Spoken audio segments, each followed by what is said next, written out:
Bom, estamos voltando para mais um bloco, terceiro bloco, né, André? Quero agradecer as pessoas que estão enviando perguntas e pedir que continuem enviando, né, André, para a gente ter pauta para o próximo programa. Mais um programa, entrevistar outras pessoas, ter essa diversidade de opiniões, né? Isso é importante também. É necessário, né, necessário. André, vamos lá. Bom, mais uma sobre a mediunidade, tá? Basta um médico frequentar somente a reunião mediúnica para resolver os seus problemas? Olha, como nós dissemos nos blocos anteriores, o médium resolve os problemas dele buscando o equilíbrio. Lembra? Fora da caridade não há salvação, não é fora da mediunidade. A gente tem mania de achar que adentrando uma reunião mediúnica, a vida começa a entrar nos eixos. Na verdade, a gente começa a colocar a vida nos eixos nesse sentido quando a gente faz um trabalho de caridade. Pode ser a reunião mediúnica, mas pode ser qualquer trabalho de caridade. As pessoas têm mania de achar, Karine, que a atividade mediúnica é a atividade mais importante da casa, e não é. As duas atividades mais importantes das casas espíritas são estudo e evangelização. Estudo porque instrui, e evangelização porque forma trabalhadores já desde criança, conhecendo o Evangelho, conhecendo a doutrina espírita e gostando da doutrina e gostando da casa. Então nós temos casos interessantíssimos de criança de 8 anos que dizia assim, quando eu for presidente da casa eu vou fazer tal coisa. Quer dizer, ela já gosta da casa, ela já quer colaborar. A evangelização ela não é apenas o ato de você ensinar Evangelho para uma criança, é ensinar ela a gostar da casa, a gostar da doutrina. Então eu acredito do fundo do coração que as atividades mais importantes da casa são o estudo, porque esclarece, e a evangelização, porque forma novos trabalhadores que já saem esclarecidos desde criança. Quando ele vai para a mocidade, ele já tem uma base doutrinária e evangélica.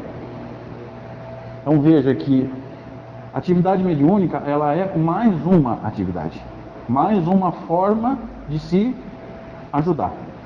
Mas eu não acredito, sinceramente, que ela resolva problemas, porque nós, frequentando casas espíritas para fazer as palestras, nós encontramos médiuns com 20, 30 anos de doutrina espírita, com décadas de reunião mediúnica, ela está mais perturbada hoje do que quando começou. Então você vai me dizer que a atividade mediúnica resolve problema? Eu não posso dizer isso. O que resolve problema é o equilíbrio interno. André, achei interessante o que você falou sobre a evangelização. Então, a responsabilidade da casa espírita em encaminhar esses espíritos, né, que estão chegando. Extremamente inteligentes, mas a grande maioria, salvo exceções, mas a grande maioria, moralmente, não estão muito acima da gente. Então, eles pensam rápido, aprendem fácil, mas são tão disciplinados quanto a gente. Então, quer dizer, olha o que a casa espírita está fazendo. E, ao meu ver, não está muito correto. A gente está pegando criança de 5, 6, 7 anos e ensinando pluralidade dos mundos habitados. E aí ele sai falando que tem vida em outro planeta, mas ele continua indisciplinado na escola, xingando a professora, brigando com o colega. Eu não vejo evangelização nisso. Nós estamos doutrinando, o que é diferente. A evangelização, infelizmente, vai ter que fazer o que a família não faz. E aprender, fala um de cada vez, levanta a mão, pede a palavra. Parece louco isso, né? Mas a gente vai ter que fazer o que a família não faz. Porque se a família não fizer, a escola não tem condições de fazer, porque um professor tem 30 alunos. Se a gente não fizer na casa espírita, então, a escola não fez, a família não fez, casa espírita não faz, a criança cresce de qualquer jeito. Talvez seja o último recurso a casa espírita. E a gente vai ter que ofertar isso. Então eu não estou vendo vantagem em você aprofundar tanto no conhecimento espírita para a criança, como eu já vi evangelizadora me dizendo que queria explicar para a criança o processo de desencarnação. Eu não vejo nenhuma utilidade nisso. Agora, ensina ela a rezar. Ensina ela que o Papai do Céu gosta de gente boa. E que talvez a pessoa boa não seja tão inteligente. Que mais vale você ser uma pessoa simples e boa do que uma pessoa sofisticada, um médico, e aqui não desestimulando o estudo, pelo amor de Deus, mas às vezes mais vale uma pessoa simples e bondosa do que uma pessoa sofisticada e inteligente de caráter duvidoso. É profundo isso, e a gente parece que não está entendendo o objetivo. A responsabilidade, né? É imensa. É muito grande. Imensa. A gente precisa entender melhor o processo e os objetivos, né? André, mais uma pergunta que mandaram pra gente. Como poderemos passar de um planeta de provas e expiações para a regeneração se tantas nações no mundo ainda praticam a pena de morte e o aborto? Aqui nós vamos ter que entrar num conceito assim, um pouquinho mais profundo. Eu vou sintetizar, porque senão só essa resposta vai um bloco. Colocaram na boca de Emmanuel uma data, aliás, duas datas. A de 2057 já é mais antiga. Agora colocaram 2019, aí um ciclo de 50 anos, a partir da chegada do Homem da Lua em 69. Allan Kardec nos diz no livro dos Médiuns que espírito superior não põe data. Então, das duas, uma. Ou Emmanuel não falou isso e alguém inventou, ou Emmanuel não é tão superior quanto a gente imaginava. Eu prefiro acreditar que botaram palavra na boca do Chico de Emmanuel. O mundo de regeneração é uma construção. E, infelizmente, nós não estamos tão próximos quanto a gente pensa por causa disso. Por causa do consumo de drogas que está aumentando, o consumo de bebida alcoólica está aumentando. Os nossos adolescentes não sabem lidar com a realidade, eles não enfrentam a realidade, então eles criam uma realidade paralela. Eles estão o tempo todo no WhatsApp, no celular. Porque a realidade física dói, então eu crio uma realidade paralela, é uma fuga. Isso também está aumentando. O consumo de ansiolítico está aumentando. O consumo de antidepressivo está aumentando. Nós estamos num risco de guerra. Porque o ditador lá da Coreia do Norte está batendo de frente com o presidente dos Estados Unidos. E o risco de uma guerra de grandes proporções não está descartado. Então veja que o mundo de regeneração é uma construção. E quando nós colocamos uma data, ou seja, vamos trabalhar com o 2057. Quando você me diz que o mundo de regeneração vai chegar nessa data, significa o seguinte: se nós trabalharmos, quando que vai chegar? 2057. Se nós não trabalharmos, quando é que vai chegar? 2057 do mesmo jeito. Faz sentido isso, a luz da doutrina espírita? Não faz sentido nenhum. Nenhumzinho. Me perdoem o pessimismo, na verdade é ser realista. Ainda vão ser séculos de trabalho. Se a gente parar com essa mania de achar que reunião mediúnica resolve todos os problemas da pessoa, se a gente parar com esse vício no passe, que tem gente que vem na casa espírita e faz 30 anos, o que ele faz? Toma passe e energiza água só. E não está fazendo reforma íntima. Não está trabalhando para se melhorar. Quer dizer, nós não entendemos o objetivo da doutrina espírita. A mesma ritualística que a gente tinha em outras religiões, que a gente ia lá, comungava e já voltava para casa achando que estava abençoado, hoje a gente vem, recebe o passe, toma água energizada e acha que está abençoado. Só mudou o externo. Só mudou a máscara, o rótulo. Mas essa tendência de achar que eu cumpri um ritual e fiz a minha obrigação não mudou nada. O objetivo da doutrina espírita é promover a reforma íntima. E depois que a gente encontra um pouquinho de equilíbrio, a gente tem a obrigação de levar esse equilíbrio para quem não tem. Para quem muito foi dado, muito será pedido, segundo Jesus. Então a gente vai acelerar o processo de construção do mundo de regeneração quando a gente começar a trabalhar. Quando a gente fizer, isso que nós estamos fazendo. Ou seja, em pleno domingo de manhã, a gente podia ter dormido até mais tarde, podia estar com a família, a gente abriu mão para estar aqui conversando sobre doutrina espírita, gravando e oferecendo conteúdo para as pessoas. Se todo mundo pegasse um tipo de trabalho, eu não sei gravar, eu não sei fazer palestra, mas eu gosto de conversar com criança. Eu vou evangelizar, mas não com conteúdo assim, eu vou evangelizar contando historinha. Tem gente que é ótimo para construir histórias. É uma ferramenta de evangelização. Aqui eu me lembro da parábola dos talentos. Se cada um soubesse quais são os seus talentos, ou qual é o seu talento, que seja, e aproveitasse esse talento, a gente trabalharia mais. Um erro que nós cometemos: a pessoa pode ser uma excelente cozinheira, mas ela quer fazer palestra. Então ela não cozinha, quer dizer, ela perde o talento que tem e demora para adquirir o outro. Nesse meio tempo, ela não produz. Às vezes a pessoa é uma excelente evangelizadora, mas ela quer ser médium. Ela dedica anos e anos tentando desenvolver faculdades que talvez ela nem tenha e não vai fazer o trabalho que ela tem capacidade para fazer. E é aí que a gente está perdendo tempo. E está perdendo muito tempo e muito esforço. Então esse trabalho de autoconhecimento para saber quais são as nossas capacidades, para que a gente possa usar bem o que tem. Enquanto usa o que tem, tenta buscar o que não tem.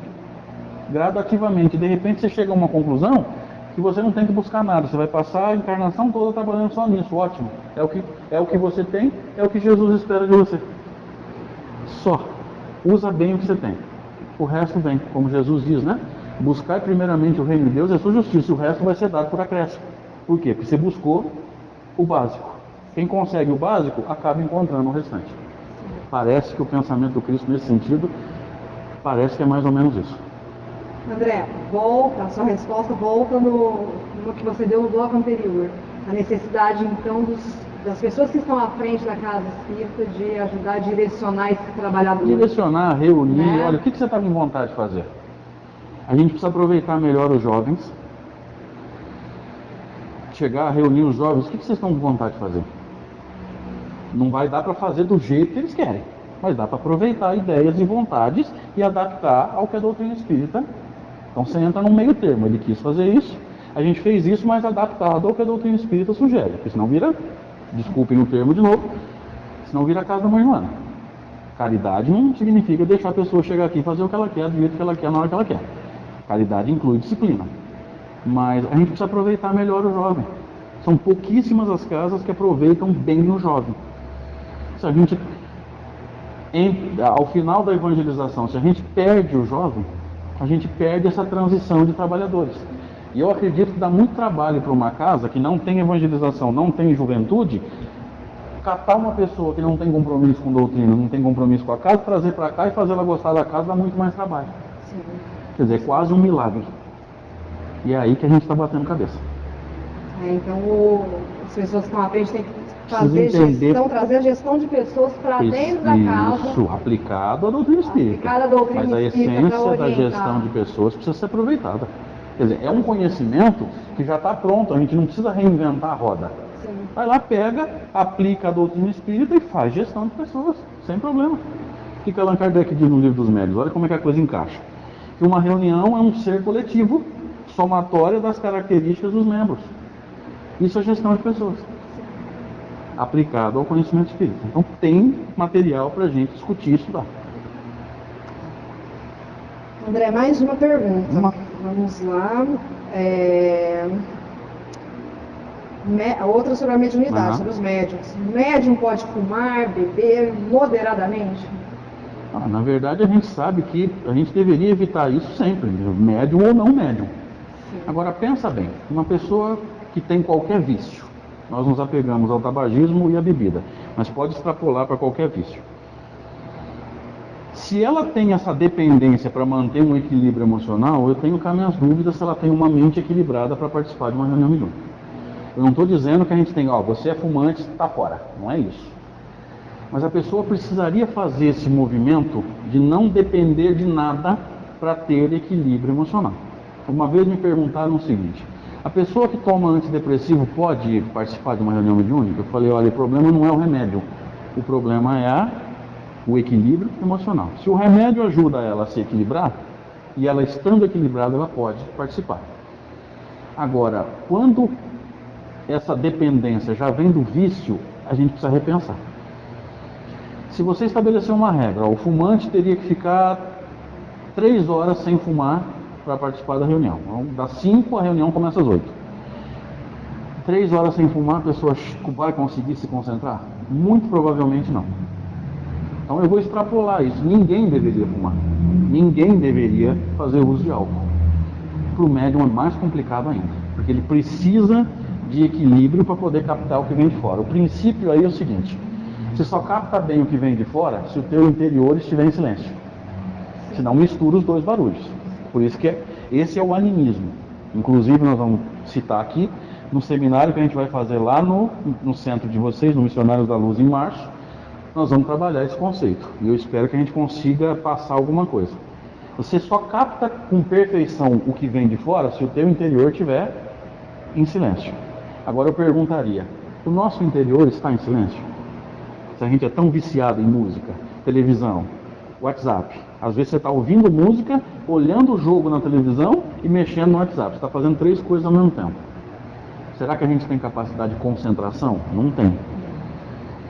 Agora imagina isso para o médium, que tem essa capacidade mais aflorada de captar o que vem de fora. Agora, captar é uma coisa. O problema da pessoa que não tem silêncio por dentro não é captar, é interpretar e registrar claramente no plano físico. Nós vamos discutir tudo isso no seminário lá. Interessante, André. André, mais uma pergunta? Vamos lá. Essa nossa amiga fez interessante. O que a doutrina espírita nos fala sobre o batismo? Se nós pensarmos no batismo bíblico, nós vamos nos lembrar que a Bíblia foi escrita por judeus. O judaísmo tem rituais e cerimônias. A doutrina espírita não tem nenhuma.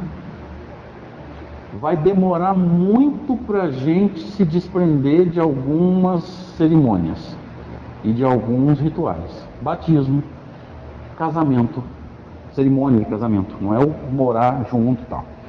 Porque para Deus não tem cerimônia. A partir do momento que você virou para uma pessoa e falou, eu te amo, eu quero que você venha morar comigo, para Deus você já está casado. Nenhum sacerdote tem, de nenhuma religião, tem condições de te abençoar. Quem abençoa o casamento é o casal. Com a fidelidade, com a compreensão, ou seja, você planta coisas boas e colhe a bênção no matrimônio. Então não há, para nós espíritas, nenhum tipo de cerimônia nem de ritual. Mas vai dar trabalho para desconstruir isso. Por exemplo, se você entrar num grupo de jovens e perguntar para as meninas, vocês já desmancharam aquela ideia na mente de vocês do vestido de noiva? 90% ainda sonha com vestido de noiva, quer dizer, ela não conseguiu desconstruir o conceito. Vai levar tempo, mas o objetivo é esse. Nós não temos nenhum tipo de ritual, nenhum tipo de cerimônia. Como é que você se converte à doutrina espírita? Gostando dela, interessado em estudar e interessado em transformar conhecimento em vivência, que é a reforma íntima, ou a transformação moral que Kardec cita no Evangelho segundo o Espiritismo, no capítulo 17, lembra? Reconhece-se o verdadeiro espírita pela transformação moral e pelos esforços que faz para domar as más inclinações. A partir desse momento você é espírita. E você vai chegar aqui e não vai passar por nenhum tipo de ritual, nenhum tipo de batismo, nada. Agora, quanto ao batismo dos nossos irmãos católicos e dos nossos irmãos protestantes, aí já é a crença deles. A gente não pode discutir.